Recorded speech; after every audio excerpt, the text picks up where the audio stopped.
Pranams to all the blessed beings. Welcome back to Yoga Basics. Now the present generation youth have a lot of choices when it comes to exercising their body and keep themselves healthy. The question then arises as to what kind of physical culture is good for them. And a commonly posed question to yoga enthusiasts is, what is the difference between yoga asana and other physical exercise cultures that are prevailing? Now, yoga asana cannot be termed as a physical culture. The reason we will certainly know in the coming 10 to 12 minutes. There are broadly 5 categories of differences when it comes to yoga asana and other physical cultures. Now, the first category is the purpose of the activity and the role of mind, focus and breathing. Now the second category of difference is the way in which they are executed. The third category of difference is its effect on the body. The fourth category of difference is its effect on the diet, water intake and the restroom culture. And the fifth and the last category of differences that we see is the effect of the practice on the mind and personality. Now we will start off with the first category of differences.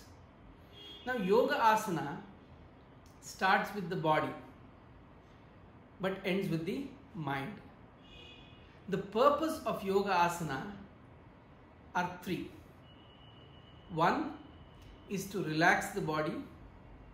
Second is to bring down the rate, depth and force of breathing. And third is to calm the mind into stillness. It will use body as an instrument but ultimately get to calming the mind, and hence it cannot be termed as just a physical culture. When it comes to other forms of exercises, the focus is training and building the body to achieve a certain goal. It starts with the body and ends with the body.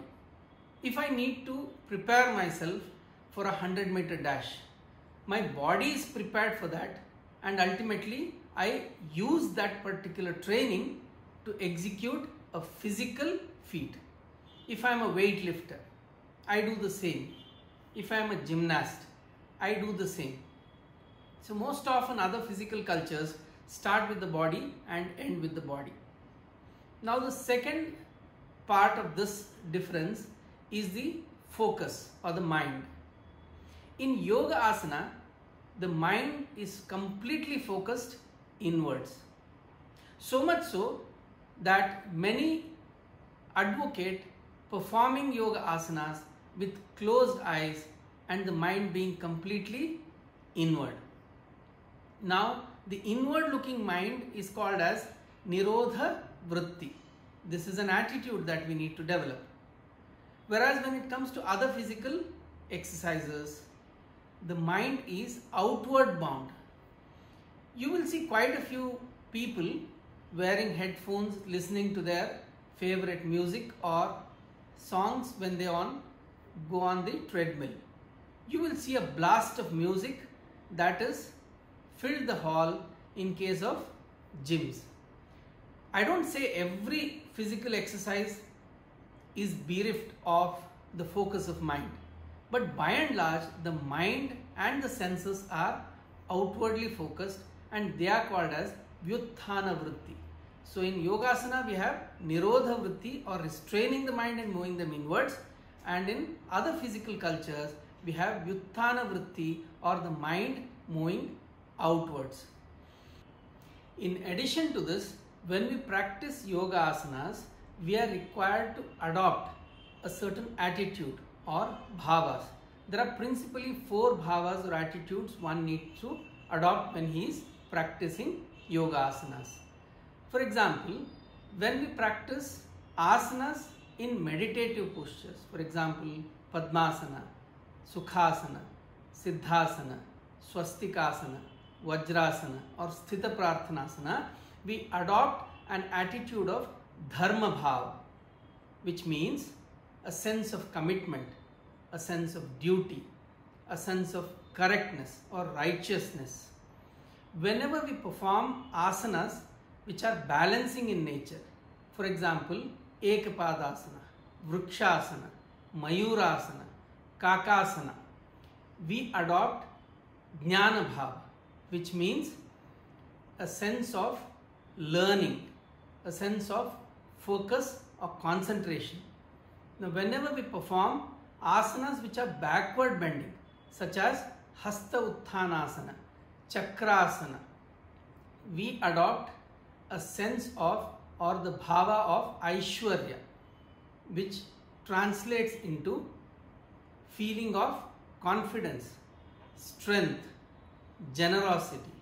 Whenever we perform asanas which are forward bending, such as Pada Hastasana, Paschimottanasana, Halasana, we have to adopt the bhava of Vairagya, which means a sense of detachment, a sense of dispassion or disinterested, or a sense of egolessness or complete surrender or sublimation.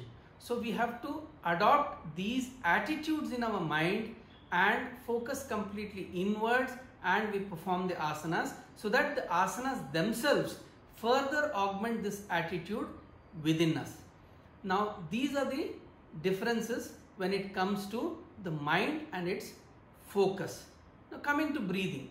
In yoga asanas, breathing is an essential part of the discipline. Whenever we start from the Arambhika Sthiti to move into the asana, we are either associating it with an inhalation or an exhalation, or we are holding the breath and doing the asana. So the breathing discipline is an essential part or requisite of the yoga asana practice. Whereas when it comes to other physical cultures, we allow the body to have its demand and the breathing is responding to that demand. As and when there is a requirement of oxygen, the breathing rate, depth and the force increases. Now, it is just not this. Breathing is used to calm the mind in yoga asanas. How is breathing related to asanas and the calming of mind? It is beautifully stated in one of the shlokas in Patanjali Yoga Sutras, where Patanjali says, Sthiram Sukham Asanam is the definition of asana siddhi. That means in whichever posture of yoga asana, you become sthira, you become stable. You are in sukha. That means you are feeling good, or there is a sense of well-being. That is called as asana. Going on from there, he says, Tasmin sati swasa prashwasayo gati vichhedah pranayamaha. Tasmin sati means upon achievement of that. What? Asana siddhi. Shwasa prashwasa means inhalation and exhalation. Gati vichheda means to reduce the rate of inhalation and exhalation. So when he says Tasmin sati shwasa prashwasayo gati vichhedah pranayamaha, he means that once we perform and we have mastered the asana, then we reduce the rate of breathing. Now, what is the relation of breathing with mind? This is beautifully stated by Swami Swatmaram in Hatha Yoga Pradipika, where he says, Chale vate chale chittam nischale nischalam bhavet. Chale vate means when the breathing is rapid and irregular. Chale chittam, that means your mind is unstable. Nischale, when the breathing settles down and becomes calm or still, so does the mind. So we have asana siddhi to be attempted first, and then we have reduction in the rate of breathing, the depth of breathing and the force of breathing, which in turn calms the mind. We do not see these kind of attitudes and necessitations in other form of physical exercises. So this completes the first category of difference between the two. The next category is the way the practice is performed. In yoga asanas, the performance of asana or the physical movements are slow, they are gentle, they are deliberate, they are directed, they are non-repetitive, they are not jerky, and they are not violent. When it comes to other physical exercises, they may be rapid, they may be repetitive, they may be jerky, and there is an element of strength or forced performance which may be looking a little violent and may lead to inadvertent injuries. This is the second category of difference between the two. Coming to the third category, what is the effect of these practices on the body? When it comes to yoga asanas, the body continues to remain in balance. You see, there are about 100 trillion cells in the body, and each cell has its own mind and its own activity.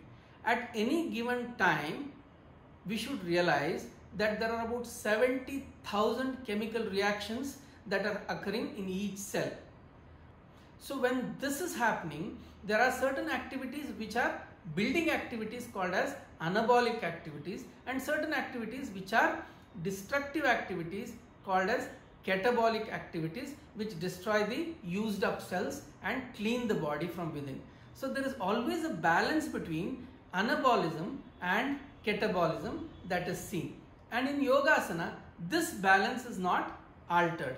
Whereas in other physical exercises, temporarily at least, this balance gets altered.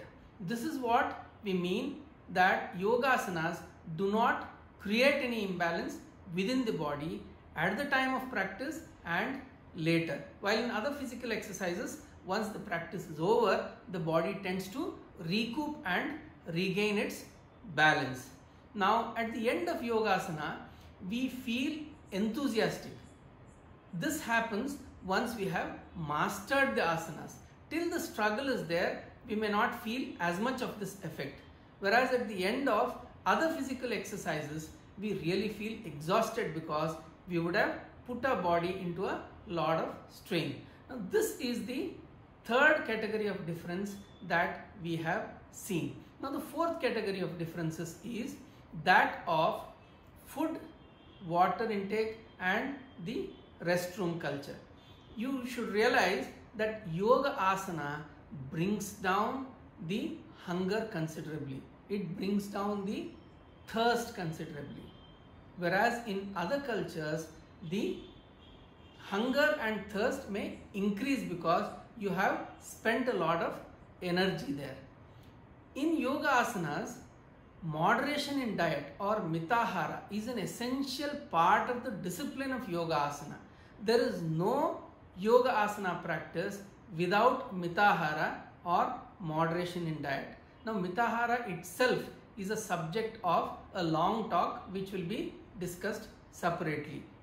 Whereas in other physical cultures, they expect us to add supplements to our food like protein concentrates, sometimes carbs, sometimes vitamin supplements, sometimes energy supplements. That is the major difference between these two cultures. Now, coming to the last category of difference, the effect of these practices on the mind and personality.